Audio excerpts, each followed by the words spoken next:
रात्रि को भोजन करना मेटाबॉलिक सिंड्रोम को आमंत्रित करना है। और मेटाबॉलिक सिंड्रोम में बहुत सारी बीमारियां जुड़ी हुई हैं, जिसमें डायबिटीज है, आर्थराइटिस है, कार्डियक प्रॉब्लम है, हाइपरटेंशन है, कई बीमारियां हैं। ये क्यों हो? तो रात्रि को इसको हम विज्ञान को समझेंगे अच्छी तरह से। तो ये ध्यान रखा करो कि द्वि भुजाना, 2 बार सुबह सायं प्रातः द्विजाति नाम अस्नम च उदितम, यानी 2 बार सुबह और शाम को।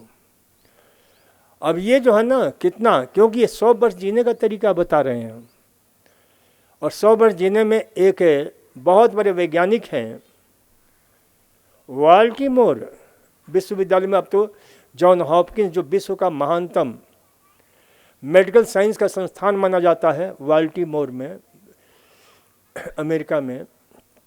और उस महान वैज्ञानिक से बात करने का हमें सौभाग्य मिला। मैं जब गया था वहाँ पर, मेरा कार्यक्रम था वहाँ, तो वो करीब 60 साल से इस पर रिसर्च कर रहे हैं, 60 ईयर्स,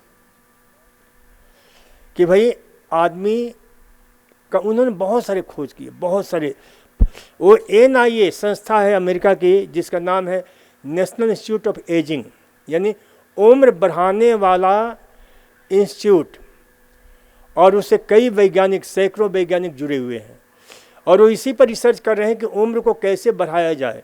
और मात्र उम्र को बढ़ाया ही नहीं जाए, बल्कि उस उम्र में जोश, जवानी, जुनून को भर दिया जाए। 100 साल तक जिए, लेकिन उसमें भी जोश होना चाहिए, जुनून होना चाहिए, सुंदर जज्बातों से भरा हुआ होना चाहिए। तब उस जीने का कोई तुक है, उस जीने की अर्थवता है, उस जीने की सार्थकता है। तो उन्होंने इस सत्य पर प्रयोग किया, और उन्होंने कई प्रयोग किए इस इंटरमिटेंट फास्टिंग के ऊपर। उन्होंने नाम दिया इंटरमिटेंट फास्टिंग, कई वैज्ञानिकों ने इसका नाम दिया रिस्ट्रिक्टेड कैलोरी। तो ये जो है ना, 2 बार भोजन करने से जो हमारे सामने रिसर्च आया कि भाई उम्र को बढ़ाने वाले कुछ शरीर के अंदर कुछ मैकेनिज्म होता है जो उम्र को बढ़ाता है। उसमें एक मैकेनिज्म है कि हमारे शरीर में एक एंजाइम होता है जो उम्र को बढ़ाने में बहुत बड़ी भूमिका निभाता है। उसको बोलते हैं हिस्टोन डीएसिटाइलेसिस एंजाइम। और ये हिस्टोन डीएसिटाइलेसिस एंजाइम जो है ना, इस एंजाइम को रोकने में जब आप 2 टाइम खाते हो और बीच में जो समय मिलता है, करीब 15 से लेकर के 18-20 घंटे का जो आपकी फास्टिंग हो जाती है, उपवास हो जाता है, तो उसके दौरान हमारा शरीर एक विशेष प्रकार की बीटा हाइड्रोक्सी ब्यूटेट, ये रसायन सिक्रेट करता है जो उस एंजाइम को निष्क्रिय करता है जो हमारी उम्र को बढ़ाने वाला है, जिसको बोलते हैं हिस्टोन डाइएसिटाइलेसिस एंजाइम। और उसके बाधित होने से हमारे अंदर उम्र को बढ़ाने वाले 2 महान जो जीन्स होते हैं, उन जीन एक्सप्रेशन जो दबे हुए थे, कुचले हुए थे, वो एक्सप्रेस होना शुरू कर देते हैं, जिसको बोलते हैं APOX3A और MT2। तो ये जो है ना, हमारे जो है ना उपवास का जो है इतना बड़ा लाभ मिलता है। और ये एक वैज्ञानिक नहीं, कई वैज्ञानिकों ने, Massachusetts institute of technology America और अपने यहाँ का संस्थान टाटा फंडामेंटल रिसर्च इंस्टीट्यूट, उन लोगों ने भी इस पर प्रयोग किया।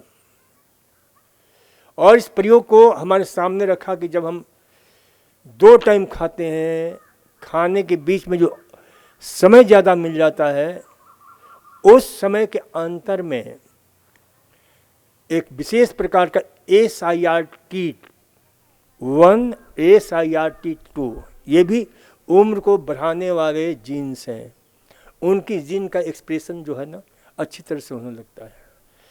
तो इस सत्य को हमारे पुरखों ने आज से वर्षों पूर्व इस सत्य को हमारे सामने रखा कि भाई बामसाई धोई भुजाना, 2 बार भोजन करना। और एक नहीं, मैंने कहा ना कि कई, एक संस्थान नहीं है, विश्व के कई, मास्को यूनिवर्सिटी है, विस्कॉन्सिन यूनिवर्सिटी के doctor Richard Davidson, Ricky Coleman, अब उनकी हम चर्चा करें तो घंटों लग जाएंगे, जिस पर इस प्रकार के रिसर्च, मेरी पुस्तक है, हमने उसमें पुस्तक में विस्तार से हमने इन सारी चीज़ों पर चर्चा की है, जल चिकित्सा पुस्तक।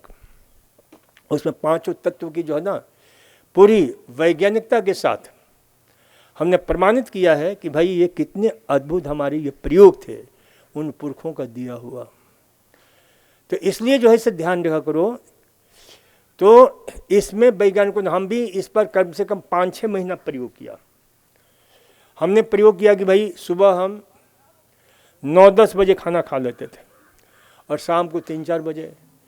तो ये जो है ना करीब 18 से 20 घंटे का जो समय मिल जाता है ना उपवास का, इसके अंदर इतनी सारी प्रक्रियाएं शुरू हो जाती हैं। अब आप लोगों को जान करके आश्चर्य होगा कि इन प्रक्रियाओं के ऊपर विश्व के 2 महान वैज्ञानिकों को नोबेल पुरस्कार मिल चुका है। एक जापान के वैज्ञानिक डॉक्टर योशिनोरी ओहसुमी, जिन्हें अभी 2016 में उनको नोबेल पुरस्कार मिला। इस सत्य को उन्होंने प्रमाणित किया कि जब हम उपवास करते हैं, कम से कम उपवास हमारा 18 से लेकर 24 घंटे का कम से कम उपवास होना चाहिए। तो उस उपवास के दौरान हमारे शरीर के अंदर एक ऐसी विशेष प्रक्रिया शुरू हो जाती है जिसको बोलते हैं, जिसके ऊपर उनको रिसर्च करने का जो है नोबेल पुरस्कार दिया गया, ऑटोफेगी अवस्था बोलते हैं। और उस ऑटोफेगी में यदि आप लोग जो है ना, यहाँ का पत्रिका जो लाखों में निकलती है हमारा योग संदेश, उसमें हमने विस्तार से इस पर चर्चा की है कि योशिनोरी ओहसुमी और एक डॉक्टर हैं आपके बेल्जियम के डॉक्टर क्रिस्टन डे डवे, उन्हें 1974 में इसके लिए नोबेल पुरस्कार मिला। उन्होंने लाइसोजाइम। तो ये दोनों ही प्रक्रियाएं का अर्थ होता है यानी उपवास। और उपवास के स्थिति में यानी बहुत सारी इसकी प्रोसेस के कैसे जो है हमारे शरीर की वह शक्ति जाग जाती है जो रोगाणुओं को, वायरस को, बैक्टीरिया को, पैथोजेंस को नष्ट करती है, खा जाती है। जो सेल्स हमारे बूढ़े हो गए हैं, बीमार हो गए हैं, रुग्ण हो गए हैं, जो बीमारी के कारण बन रहे हैं, उन बीमार कोशिकाओं को भी उपवास के दौरान हमारे उस सेल्स के अंदर कुछ ऐसे रसायन होते हैं जो उसको गला करके नष्ट कर देते हैं। और कभी कभी उनके जो स्वस्थ जो जेनेटिक्स मटेरियल है जो बच जाता है उसको डिसेंबल करके हमें स्वास्थ्य प्रदान करते हैं। तो ये ध्यान रखो कि जो लोग लंबा स्वस्थ जीवन जीना चाहते हैं वे लोग इन बातों का ध्यान रखें।